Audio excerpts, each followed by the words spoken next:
Hari ini kita akan belajar tentang Yefta.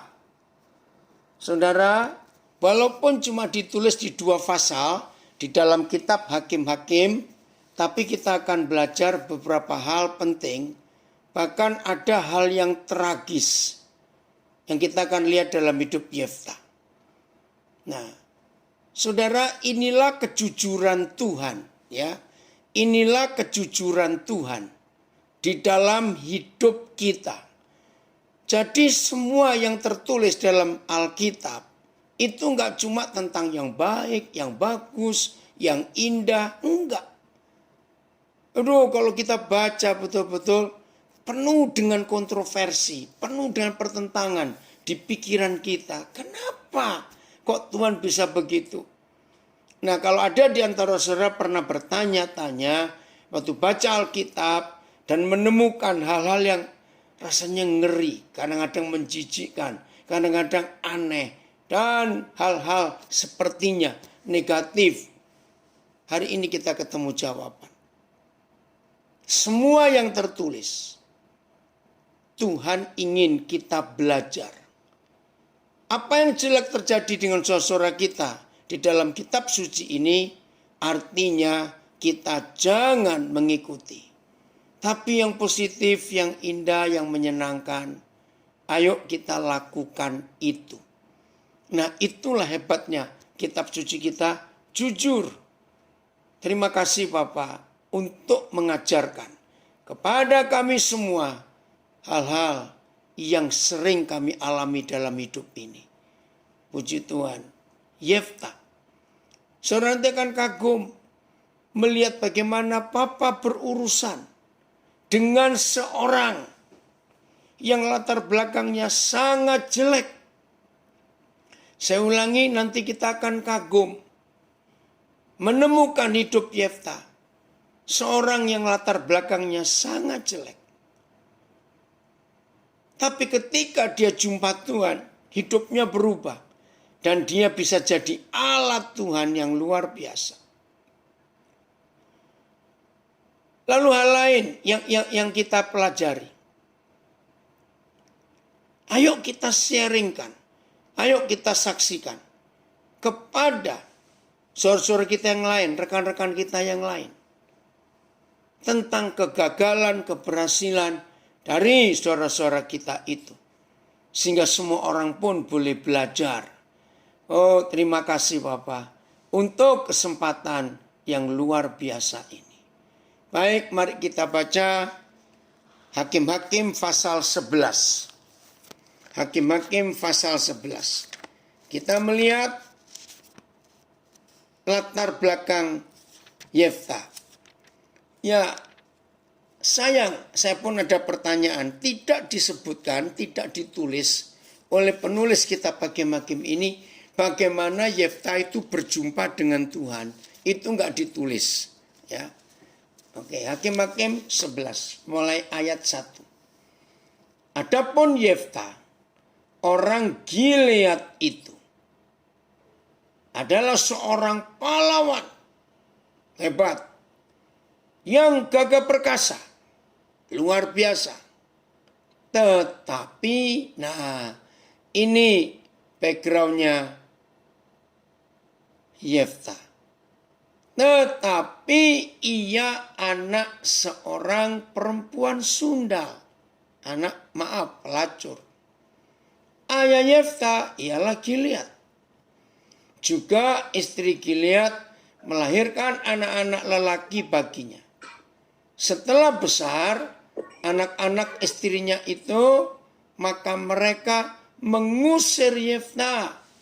Katanya kepada Yefta, engkau tidak mendapat milik pusaka dalam keluarga kami. Sebab engkau anak dari perempuan lain. Saudara, tidak ada seorang pun anak yang minta dilahirkan. Enggak ada. Semua karena Tuhan. Nah, ini masih jadi pertanyaan dari banyak orang sampai hari ini. Pertanyaannya begini. Ya, kalau memang tahu Dia itu pelacur, maaf, perempuan sundal. Ya kenapa Tuhan jadikan, maaf ya, ketika ayah Yeftah melakukan perjinan itu, ya kan Tuhan berkuasa. Kenapa enggak jadi aja pembunuhan itu? Begitu pula anak-anak hasil perkosaan. Pasti kita bertanya, ya kan Tuhan tahu itu diperkosa. Kenapa kok jadi pembunuhan? Saya percaya tidak sedikit, baik yang sudah menjadi murid Tuhan Yesus, apalagi yang belum, mempertanyakan pertanyaan-pertanyaan ini. Nah, jawabannya saudara, hukum Tuhan itu hukum Tuhan.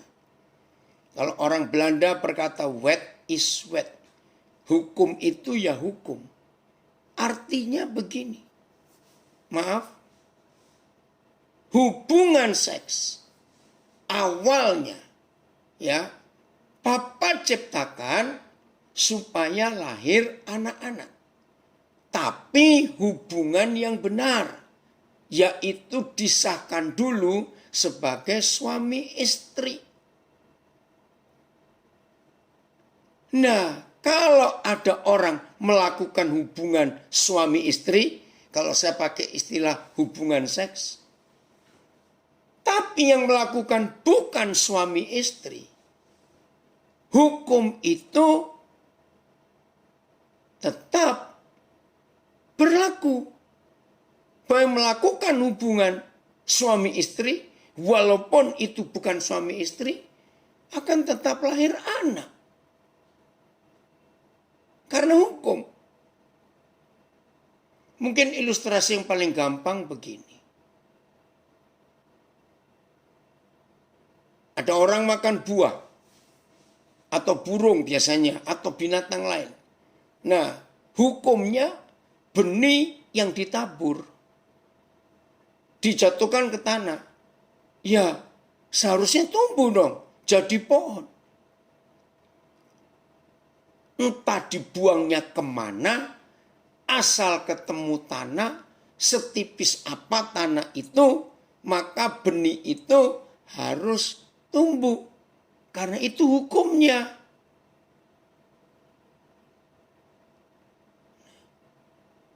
Contoh yang lain lagi. Orang berkata, banyak apalagi yang benci Tuhan, yang anti Tuhan. Tuhan, kenapa engkau nggak bisa menghentikan perang?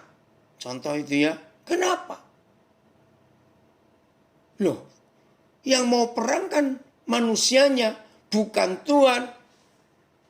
Puji Tuhan, di Amerika sudah hadir dari Alabama. Selamat pagi yang ada di sana. Kenapa Tuhan gak bisa menghentikan perang? Tuhan gak bisa menghentikan perang karena yang mau perang itu kita, manusia ini. Nah, paling gampang ya tutup aja pabrik senjata. Maka kalau pabrik senjata ditutup, kan perang gak ada. Tapi gak segampang itu. Orang bisa nutup pabrik senjata. Betul tidak? Karena duit. Pabrik senjata itu uang. Betul tidak? Karena uang itu yang jadi tujuan utama. Jadi dalam hidup kita, jangan dikit-dikit menyalahkan Tuhan. Nah sekarang begini. Siapa pernah berpikir pembunuhan? Ya ini kalau diterus-teruskan pasti akan sampai kepada konsep ini. Ya itu kan dibunuh oleh orang. Masa Tuhan gak bisa tetap membuat orang itu hidup? Boleh gak kalau saya teruskan pertanyaan-pertanyaan tadi? Kenapa? Ya sudah. Memang hukumnya begitu. Kalau kena bagian-bagian vital, jantung, paru-paru kena tusuk kenapa? Atau kena tembak ya mati. Atau kehabisan darah, ya sudah itu hukumnya. Nah, saya harap dengan konsep-konsep begini, saudara akan mengerti bahwa betapa Tuhan yang Maha Kuasa itu menghargai.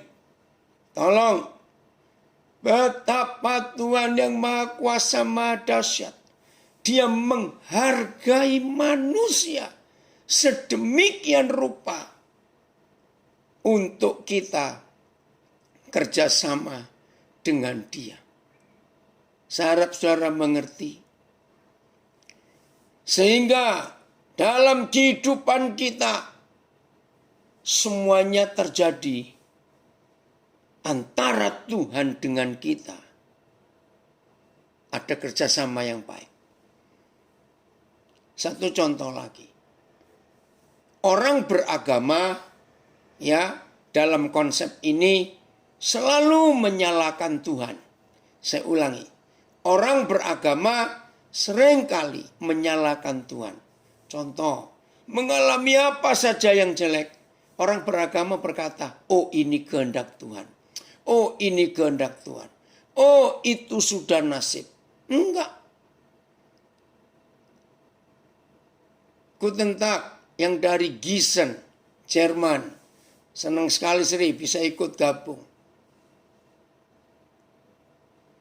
Nah, kalau itu kesalahan kita, lalu terjadi sesuatu yang tidak baik, ya jangan salahkan. Jangan berkata, oh itu kehendak Tuhan. Enggak. Itu karena kita yang salah. Nah, disinilah jahatnya manusia.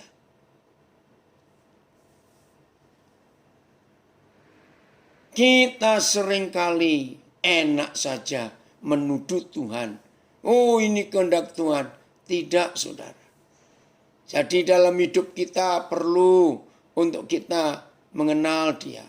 Puji Tuhan Mike. Sudah sehat ya bisa bergabung di Facebook. Saudara yang dari Korak. Saudara kita Mike dari gabung. Puji Tuhan. Dari Manokwari, Buru Dedaida. Puji Tuhan. Kita lanjutkan untuk kita belajar ini.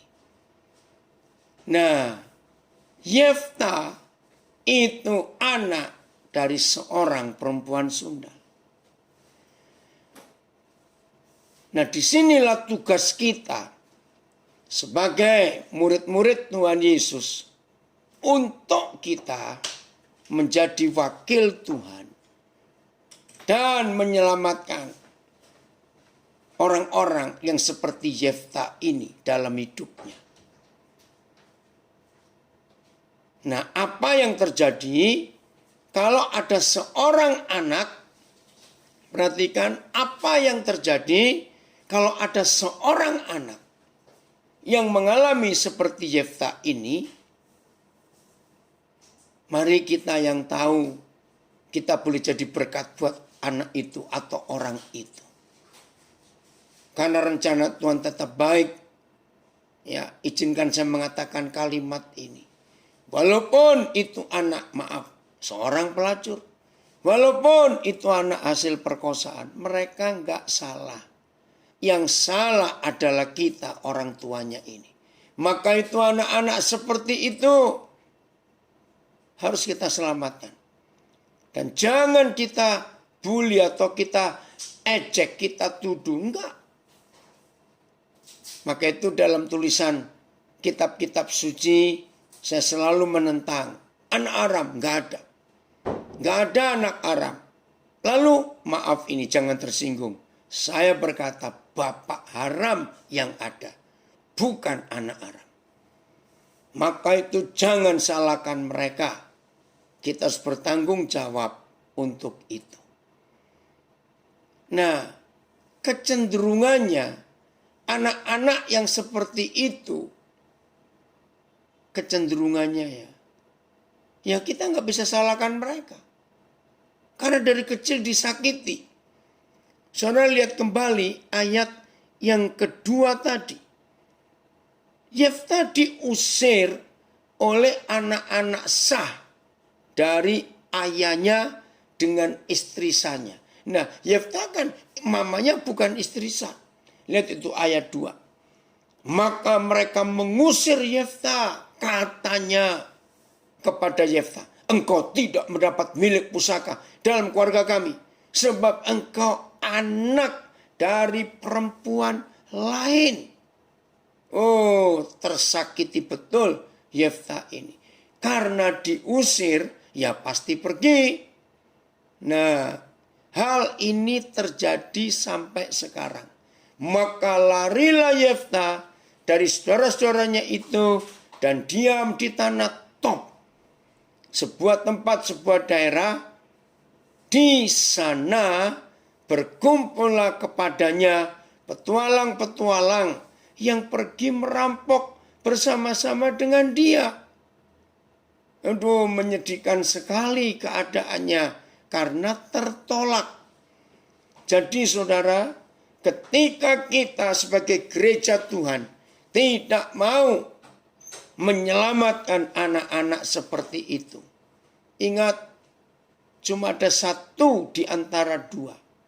Tuhan yang menangkap mereka lewat kita, atau setan yang menangkap mereka. Ada komen dari Palangkaraya.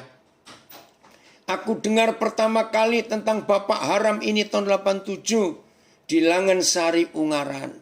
Betul Yohanes, karena itu prinsip yang kami pakai dari pelayanan bersama di Surabaya. Puji Tuhan. Ya. Oh, dari Sydney memberi. Oh, sama ya.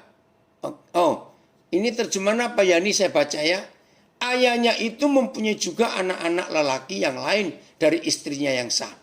Setelah anak-anak itu dewasa, mereka mengusir Yefta dari rumah. Kata mereka kepadanya, sebentar. Kata mereka kepadanya, kau tidak akan mendapat warisan apa-apa dari ayah kami, sebab kau anak dari wanita lain. Ya. An coba lihat beberapa terjemahan yang lain, An. Ya. Ayat yang oke. AYT, sama BIS. Oh, yang tadi Yani BS. Oke. Kalau gitu yang ayat 3 sajaan. Ayat 3. Ada komen di Facebook. Betul itu.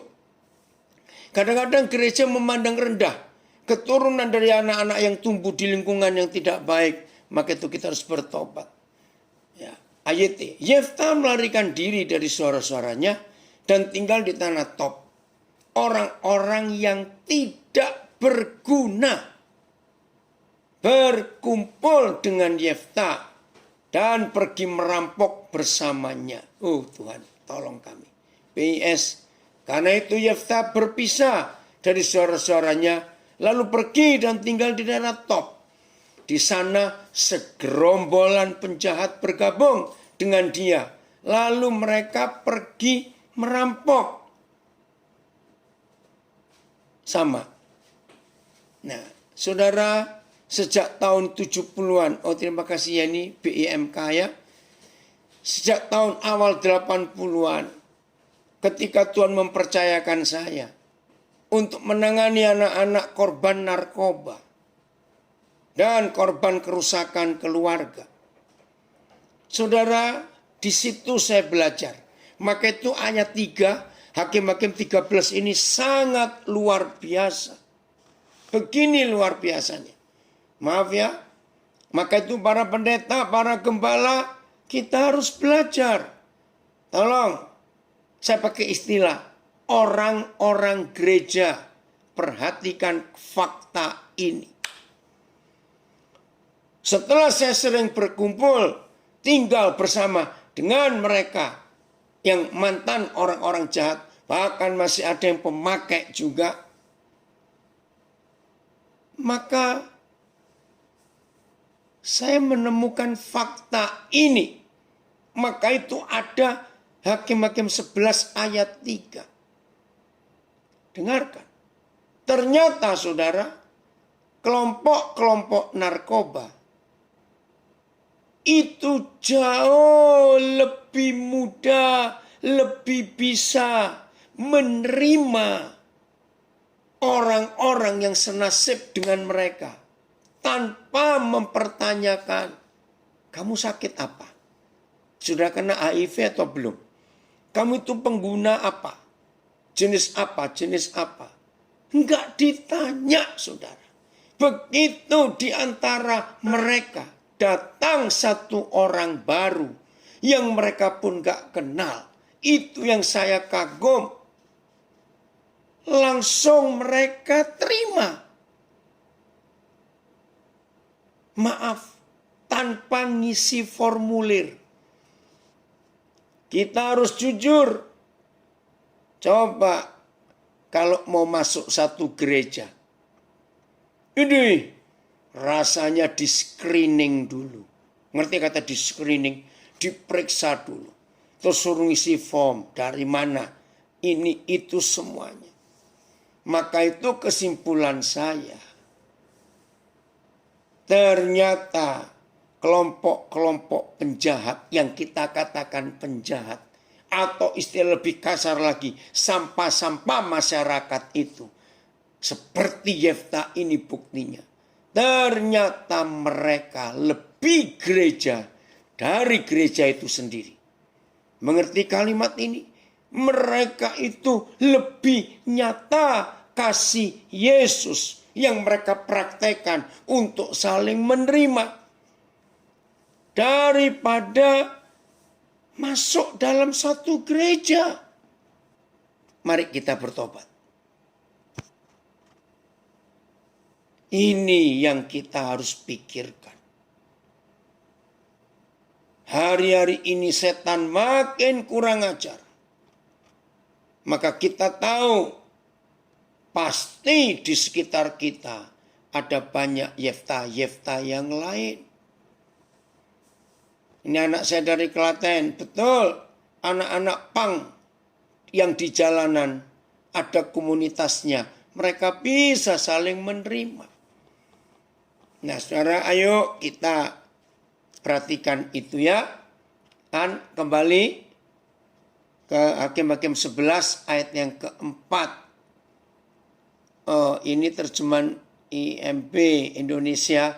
Saya bacakan dari Mike. Maka Yefta lari dari hadapan saudara-saudaranya itu dan diam di tanah Top. Di sana orang-orang Dursilah berkumpul kepada Yefta dan mereka pergi keluar bersama dengannya. Beberapa waktu kemudian, nah sayang di sini tidak dituliskan bagaimana Yefta bertemu Tuhan lalu hidupnya berubah. Sayang, terputus. Beberapa waktu kemudian Bani Amon berperang melawan orang Israel. Dan ketika Bani Amon itu berperang melawan orang Israel, pergilah para tua-tua Gilead menjemput Yefta dari tanah Top. Nah, nanti kita akan melihat tulisan ini, kisah Yefta ini yang sering terjadi dalam hidup gereja. Kita lihat nanti. Kata mereka kepada Yefta, mari jadilah panglima kami dan biarlah kita berperang melawan Bani Amon. Oh, hari-hari itu keluarga dari tanah Gilead mengalami masalah besar. Bani Amon menyerang mereka. Mereka nggak punya pemimpin. Mereka nggak punya panglima perang. Nggak tahu bagaimana mereka bisa ingat Yefta. Tetapi kata Yefta kepada para tua-tua Gilead itu, bukankah kamu sendiri membenci aku dan mengusir aku dari keluarga aku? Nah, ketahuan. Ternyata nggak cuma keluarga kandung Yefta, saudara-saudara tirinya. Ternyata masyarakat juga mengucilkan dia. Oh saudara, hal ini terjadi sampai hari ini. Karena kita merasa orang suci, orang benar. Maka begitu ada orang salah, orang jahat, kita langsung singkirkan mereka. Mengapa kamu datang sekarang kepadaku? Pada waktu kamu terdesak. Wajar Yefta berkata seperti itu. Kemudian berkatalah para tua-tua Gilead kepada Yefta, memang kami datang kembali sekarang kepadamu. Ikutlah kami dan berperanglah melawan Bani Amon. Maka engkau akan menjadi kepala atas kami, atas seluruh penduduk Gilead.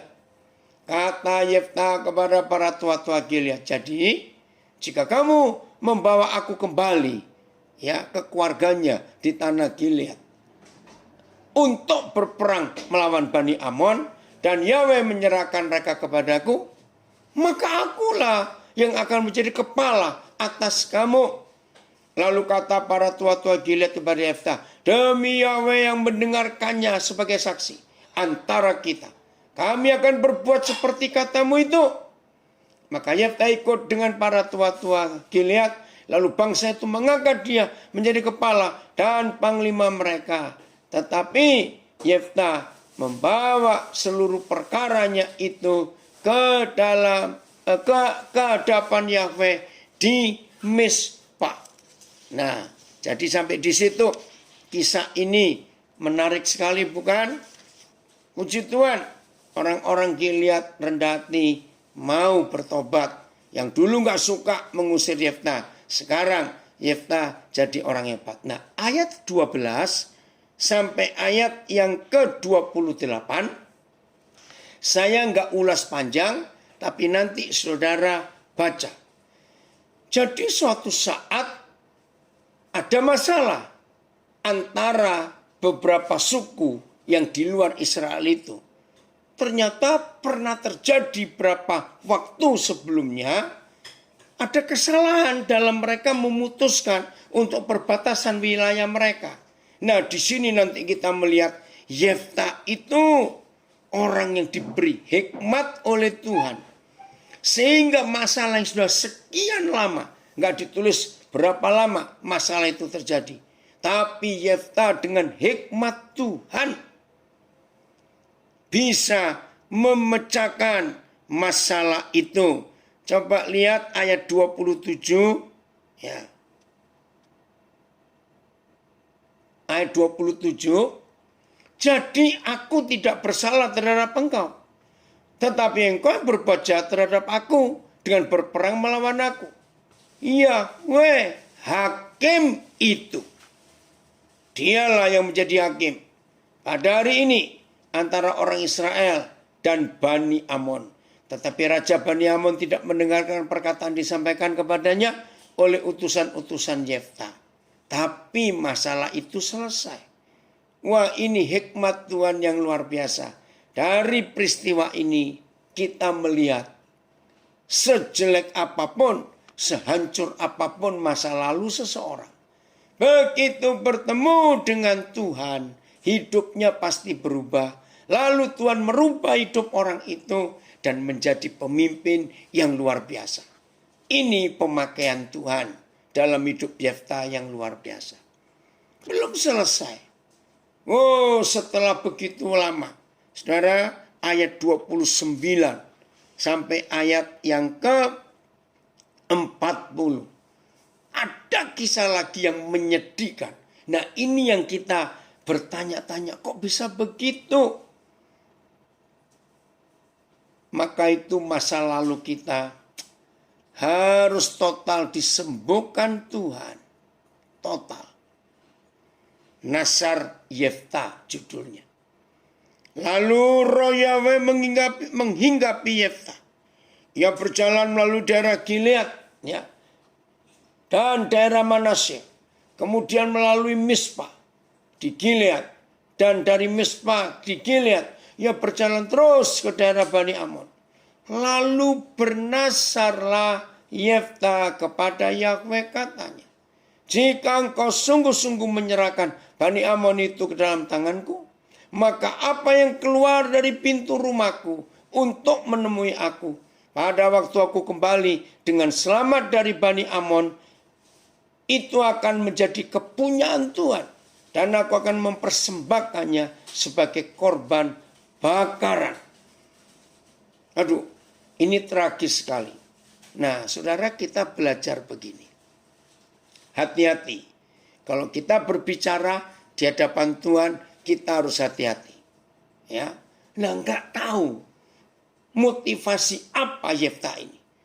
Saya sampai hari ini belum menemukan kenapa dia harus ngomong begitu sebagai nasarnya kepada Tuhan. Karena begitu baik hatinya, dia ingin menyenangkan hati Tuhan, ingin mempersembahkan yang terbaik buat Tuhan. Nah, dia pikir Yang keluar dari rumah itu nanti ternaknya. Ya, karena dia juga punya ternak. Tapi yang keluar dari rumah menyambut dia justru anak perempuan. Dan itu anak satu-satunya. Bukan Tuhan kejam.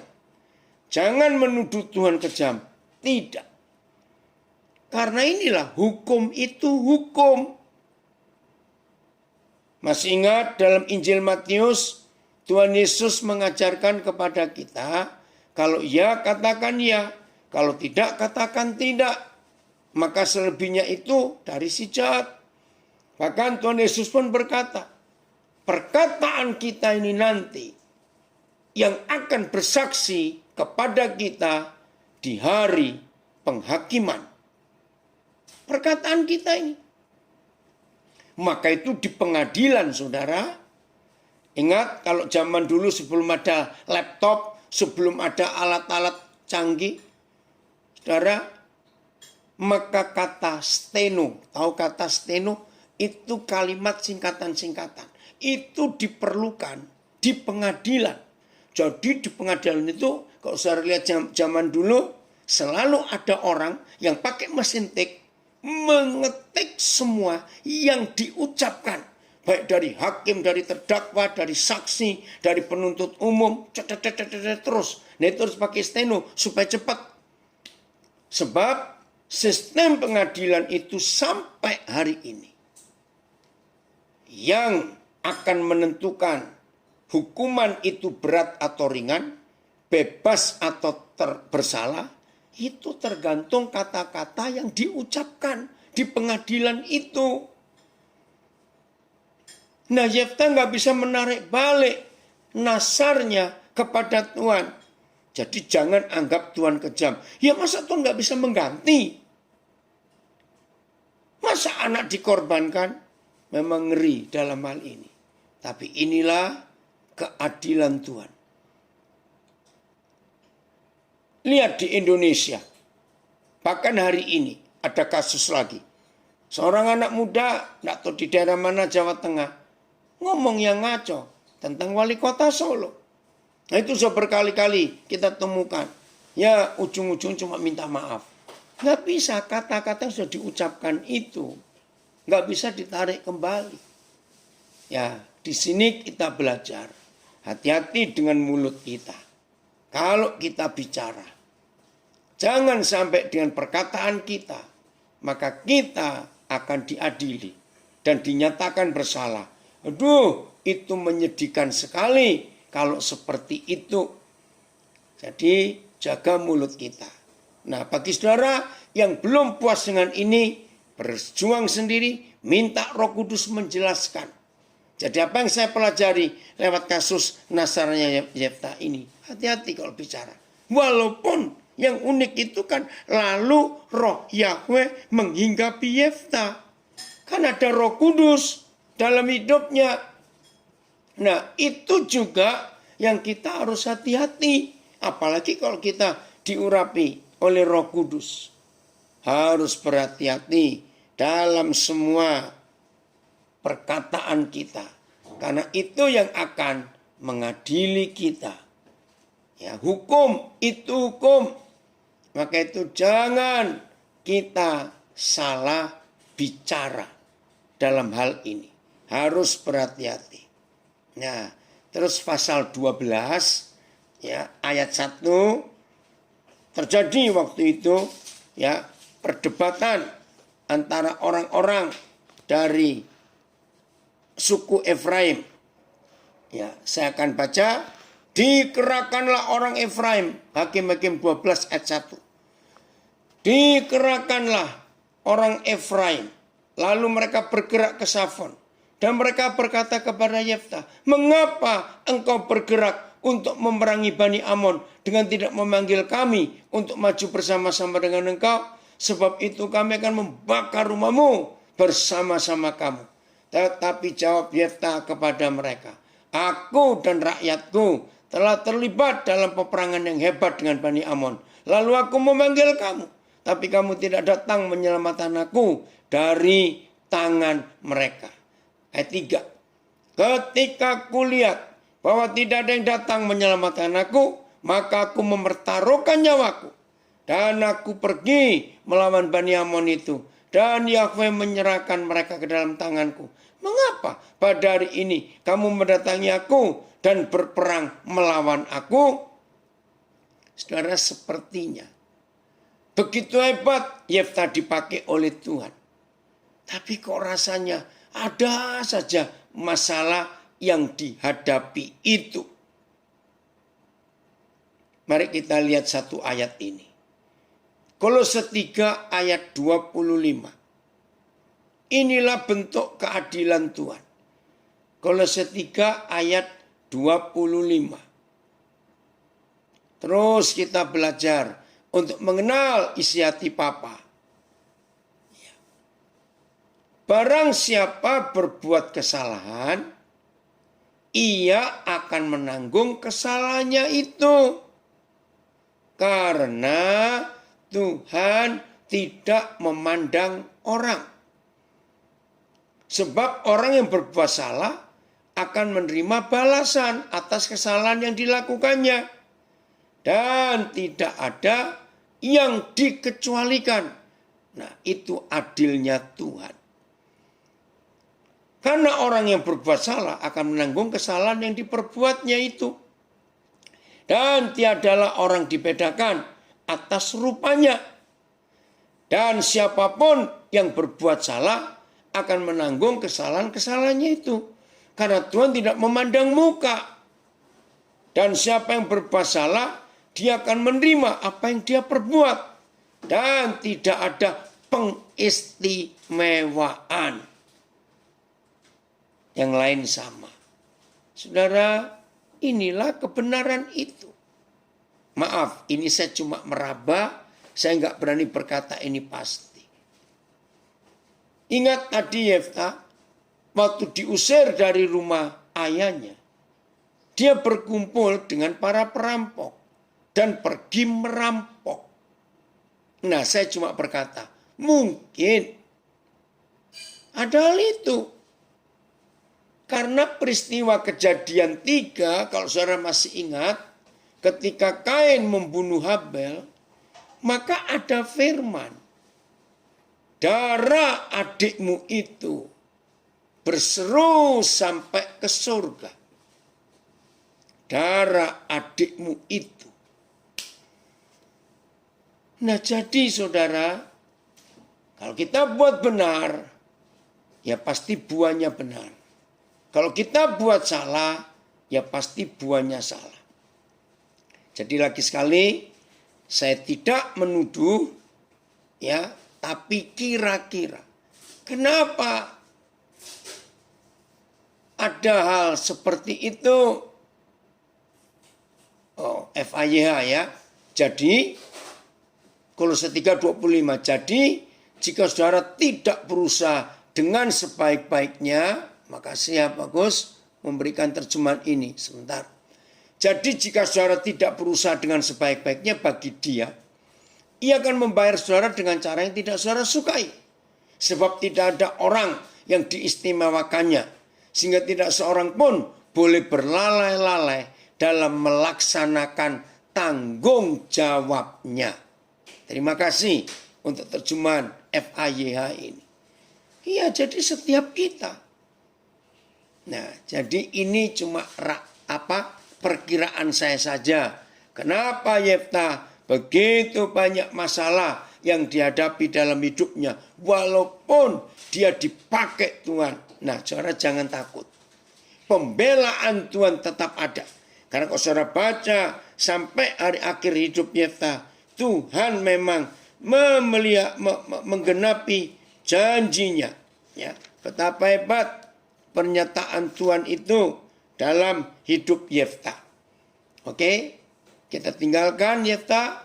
Jadi mari hari ini kita mencari Yefta-Yefta yang lain. Selama kita hidup ini untuk kita menjadi berkat buat mereka semuanya.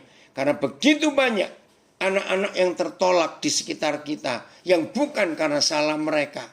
Maka itu kita harus melindungi, kita harus menjadi papa buat mereka, Kita harus menjagai, mengasihi mereka. Kita harus memenuhi apa yang mereka belum dapatkan dalam hidup mereka. Lewat saudara, lewat saya. Mereka semuanya akan menerima berkat Tuhan yang luar biasa. Terima kasih Tuhan untuk kepercayaan Tuhan buat kami semuanya. Menyelamatkan Yefta yang lain yang ada di sekitar kita ini. Jadi begitu Tuhan melihat saudara dan saya selalu siap untuk menjadi berkat buat mereka, maka Tuhan pasti akan mengirimkan mereka itu. Ini anugerah Tuhan yang luar biasa. Ya. Jadi meski dipakai Tuhan, juga harus mempertanggungjawabkan ya benih yang dulu kita sebar. Nah, suatu kali saya betul-betul mendesak Tuhan. Terus sampai kapan? Roh Kudus menjawab, kalau kita menanam benih dan benih itu salah, akhirnya keluar pohon yang salah dan pasti buahnya juga buah yang salah. Nikmati buah itu walaupun gak enak. Ini hikmat dari Roh Kudus. Nikmati buah itu walaupun gak enak. Percayalah, kalau kita sudah nikmati, buah itu habis sendiri dan pohonnya mati. Puji Tuhan untuk pengertian itu. Jadi pohonnya habis karena buahnya sudah habis kita makan. Hebat bukan?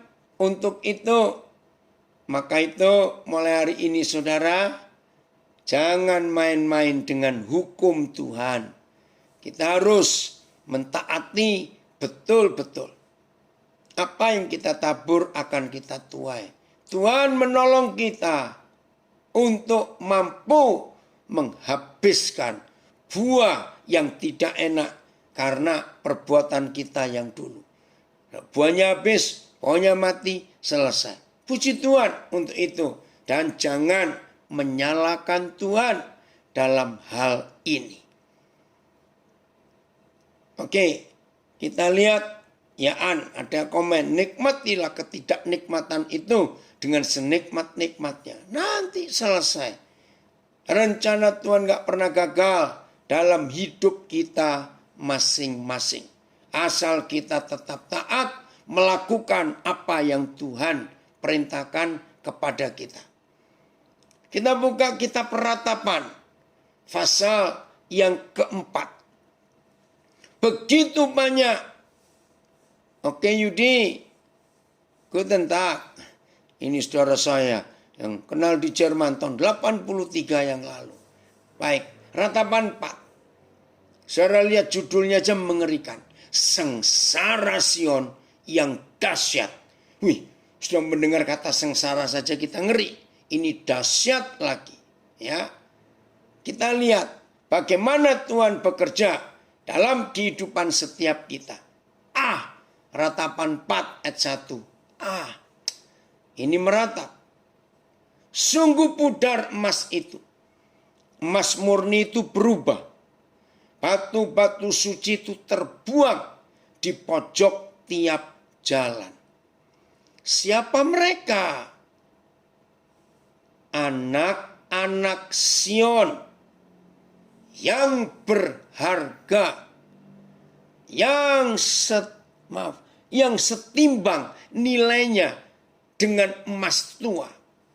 Sungguh mereka dianggap belanga-belanga tanah, buatan tangan tukang periuk. Ngeri sekali. Betul Senta, kalau kita bisa menikmati buah yang tidak enak karena kesalahan kita, nanti pohonnya mati. Puji Tuhan Riko kamu hadir. Nah, anak-anak Sion yang nilainya setimbang dengan emas murni, emas tua, yang berharga. Ternyata mereka merosot keadaannya, value-nya menjadi bejana, belanga-belanga tanah, buatan tangan tukang periuk. Aduh, menyedihkan sekali keadaan mereka. seperti itu. Nah saudara, anak-anak itu ada di sekitar kita yang terbuang di pojok tiap jalan. Aduh, kasihan sekali. Kenapa mereka ada di jalan-jalan? Yaitu tadi, karena orang tua mereka tidak bisa menyiapkan surga, menyediakan surga. Orang tua mereka tidak menyiapkan yang anak-anak itu butuhkan. Maka dengan sendirinya anak-anak itu keluar rumah seperti Yefta tadi. Dan mereka ada di pojok-pojok tiap jalan. Tuhan ampunilah kami. Terjemahan FAYH. Emas yang terindah kini telah kehilangan kemilaunya. Karena dinding-dinding bait Tuhan yang berlapis emas telah berserakan di jalan-jalan.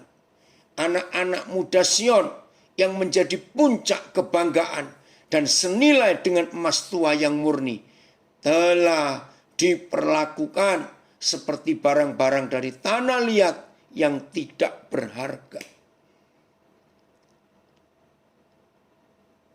Mulai hari ini, kalau saudara menemukan keadaan ini, bawa pulang. Karena mereka itu mulia. Bagi saudara yang bertanya, mengapa salah satu hobi saya yang paling banyak saya kerjakan, yaitu ngumpulin. Maaf, saya pakai kalimat ini. Anak-anak rusak, orang-orang rusak. Kenapa? Ya gara-gara ayat ini, gara-gara belajar dari hidup Yefta. Ternyata anak-anak yang rusak itu, kalau mereka dapat perhatian, dapat kasih sayang, hidupnya bisa dipulihkan dan diubahkan jadi hebat kembali. Dan ini ayat yang saya gunakan untuk melakukan firman Tuhan itu. Terima kasih. Oh, ini anak saya dari Mentawai. Simbet, sudah sembuh kamu? Katanya Glorious kamu sakit. Ya, tim pesat yang bergabung ada Pak Samuel Wasikin, Simbet. Tadi pagi Pak Gestino Futubesi dipanggil Tuhan. Ya, kalian sudah dengar kabar itu. Ya, tim pesat yang tahun 90-an sekolah bersama-sama dengan Pak Gestino Futubesi di Lopait.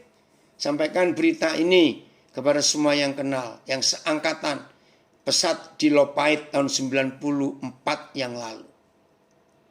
Saya lanjutkan ini. Jadi saudara, begitu banyaknya batu-batu suci itu yang tercecer di pojok tiap jalan. Itu tugas kita untuk mencari mereka. Betul, ada komen. Seperti Raja Daud juga menampung orang di Gua Adulam.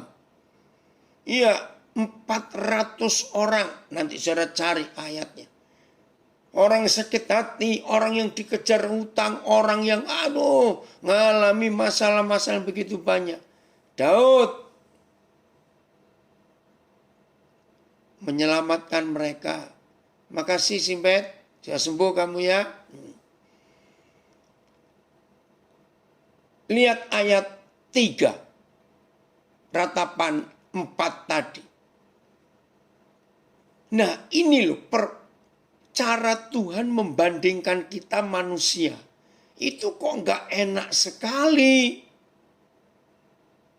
Serigala pun memberikan teteknya dan menyusui anak-anaknya. Tetapi putri bangsaku telah menjadi kejam seperti burung unta di padang pasir. Aduh, sadis sekali. Manusia dibandingkan dengan serigala, saudara. Nah, saya belajar. Serigala itu bukan binatang buas. Kalau binatang buas itu singa, harimau, buaya, itu binatang buas. Tapi serigala ini binatang sadis. Loh, apa bedanya? Binatang buas dan binatang sadis. Ternyata binatang buas itu masih lebih berbaik hati, istilah saya, daripada binatang sadis. Binatang buas itu kalau menerkam mangsa, lihat aja di film-film tentang dunia mereka. Singa, harimau, buaya, kalau menerkam mereka rata-rata langsung leher dari mangsanya.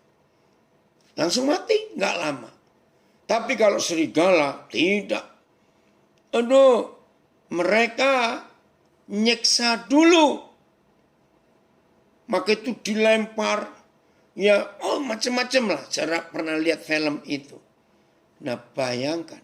Makin mangsanya menderita, serigala itu makin puas. Jadi kalau serigala dapat mangsa, nggak dimatikan dulu. Ngeri sekali.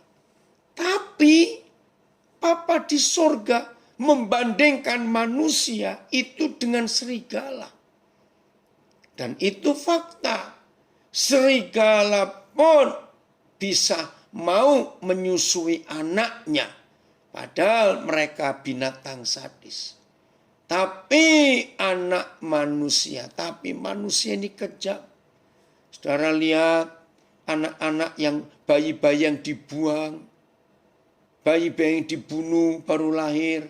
Karena orang tuanya tidak mengendaki. Aduh, menyedihkan sekali. Ternyata manusia lebih sadis daripada serigala. Ngeri nggak itu, saudara? Maka itu semua kita yang bisa menikmati hidup dengan benar seperti ini. Jangan sia-siakan anugerah Tuhan itu dalam hidup kita. Jangan sia-siakan. Tuhan kita luar biasa. Syukuri anugerah Tuhan yang hebat itu. Syukuri. Jadi Tuhan akan menyelamatkan mereka lewat kita, anak-anaknya. Terima kasih bagus untuk komen ini. Jadi siap ya untuk kita jadi jawaban, jadi berkat untuk mereka. Ratapan 5. Coba ratapan 5. Ayat 1. Ratapan 5 ayat yang pertama. Ya.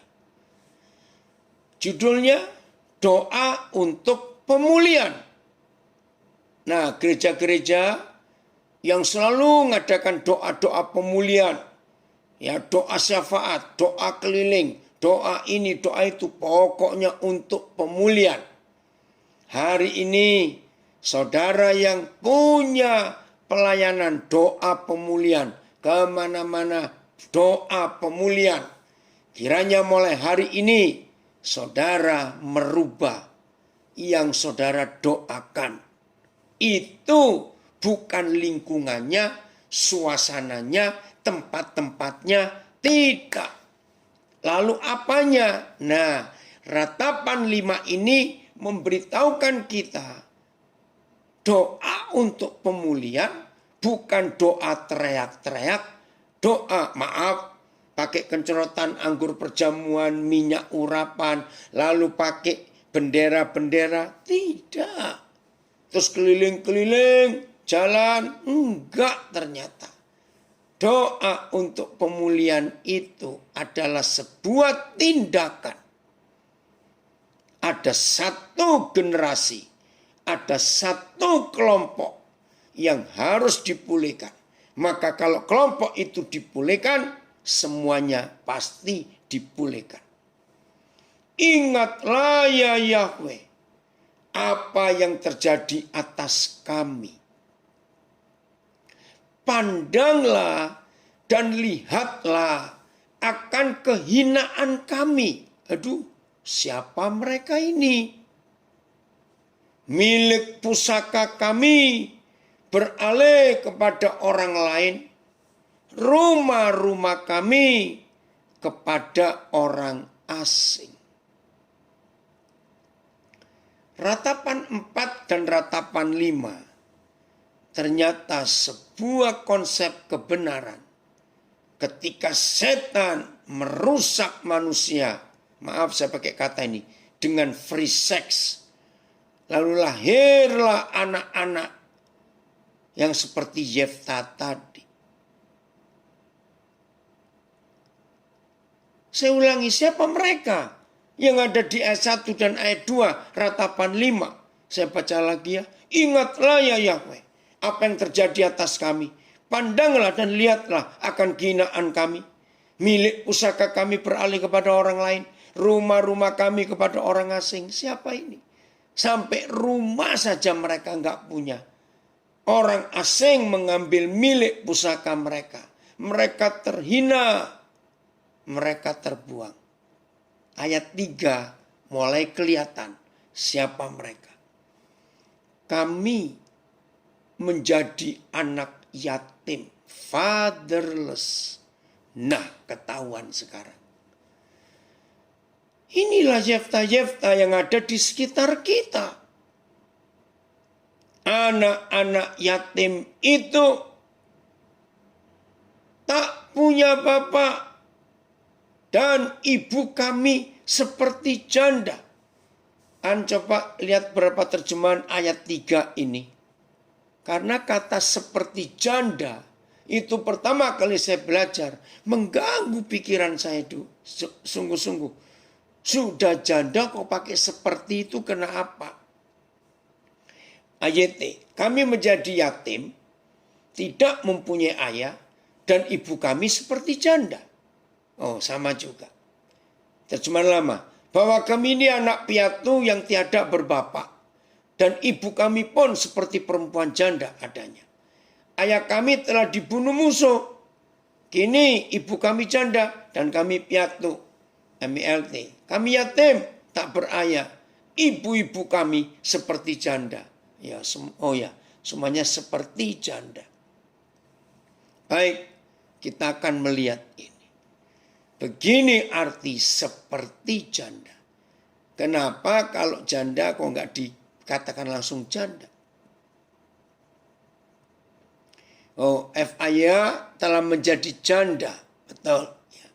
Jadi paling banyak kata seperti janda. Ternyata begini.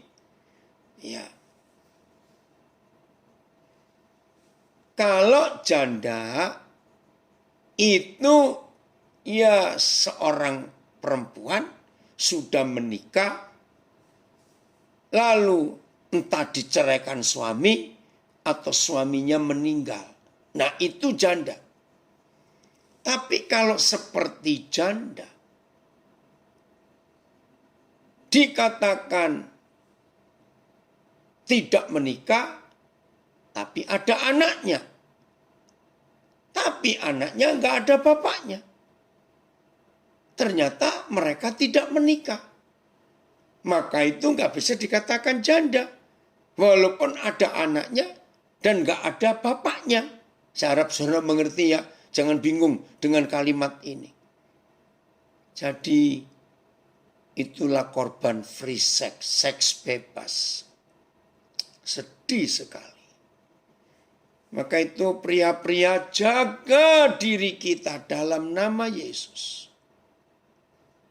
Jangan kita jadi, maaf, berbuat jahat. Membuat banyak perempuan seperti janda. Dan membuat banyak anak yang gak punya papa. Jadi seperti janda bukan cuma tidak punya suami. Ya tidak pernah menikah. Kalau menikah sah, ya suami diceraikan suami atau suami meninggal, itulah janda. Tapi ini seperti. Maka itu anak-anak itu mengalami penderitaan. Aduh, lanjut ayat 7 ya, ratapan 5. Karena waktunya. bapak-bapak kami berbuat dosa. Mereka tidak ada lagi. Dan kami yang menanggung kedurjanaan mereka. Betul ya, ini pria haram. Ini dari Sydney Comment. Coba lihat berapa terjemahan ayat 7 ini. Bapak-bapak kami berbuat dosa. Mereka tidak ada lagi. Kami yang menanggung kedurjanaan mereka. Durjana itu bahasa Melayu. Kalau saya pakai istilah Jawa, buwejat gitu loh. Aduh. AYT. Nenek moyang kami berbuat dosa. Dan sudah tiada lagi. Dan kami menanggung kesalahan-kesalahan mereka. Nenek moyang ya. Bahwa segala bapak kami sudah berbuat dosa. Sekarang mereka itu tiada lagi. Maka kami ini menanggung segala kesalahannya. Leluhur. Oh, semuanya pakai kata leluhur. Oke, saya nggak bacakan itu. Jadi saudara, awas kita para pria, hiduplah dalam kebenaran. Jangan kita menciptakan anak-anak yang nggak berbapak. Dan jangan kita menciptakan wanita-wanita yang seperti janda. Dan mari gereja, kita mengambil keputusan hari ini untuk menyelamatkan Yefta-Yefta. Untuk menyelamatkan anak-anak yang tak berbapak, fatherless. Inilah Tuhan yang luar biasa. Ayat terakhir, Mazmur 68. Mazmur 68 ayat 6. Bapa bagi anak yatim dan pelindung bagi para janda. Itulah Tuhan di kediamannya yang kudus. Haleluya.